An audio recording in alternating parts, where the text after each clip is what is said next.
overall, we had 27 species that are new to science. And in addition to that, we have another 48 species that are potentially new, which means we need to either collect some more specimens or do further study to determine if those are also new. But there's, at least 27 that are new to science. And what's really shocking is that four of those are mammals, and most of those new species are vertebrates, meaning animals with a backbone. And those groups tend to be relatively well known compared to things like insects. But, discovering so many new species of mammals and vertebrates is, really incredible, especially in such a human-influenced landscape as Alto Mayo.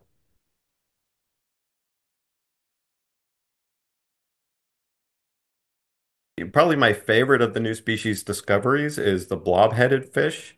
It's a type of armored catfish, but unlike its close relatives, on the end of its head, it has this really huge, sort of fatty and just like blob-like extension on the end of its head.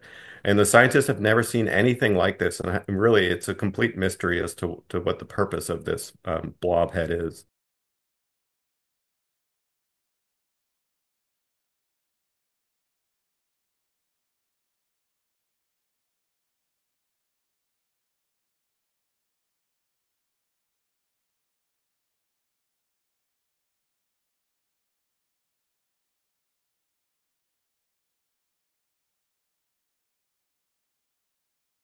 There was this great mutual exchange of knowledge between, the scientists that are more academically trained and the indigenous people that were able to really show us, well, okay, here's some areas, here's a part of the river or a lake where we know that there's a lot of unusual fish species that we're familiar with and you might not have seen before, and to really guide us to the right places to look for new and unusual creatures.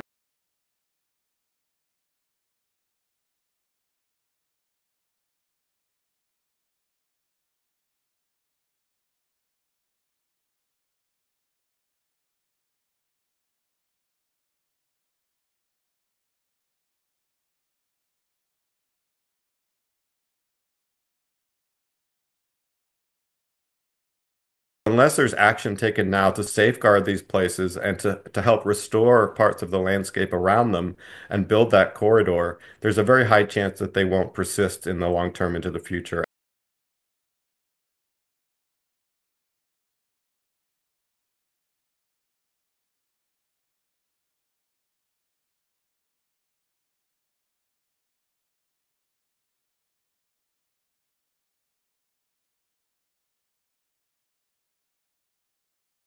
Conservation International Peru has been working for more than a decade, especially with the Awahun people, to come up with alternative livelihood, sustainable livelihood opportunities such as medicinal teas, sustainable coffee and cacao, vanilla, which is wild in Peru, as an alternative to things such as logging to provide income so that to really reduce those deforestation rates and also to make agriculture more sustainable and regenerative.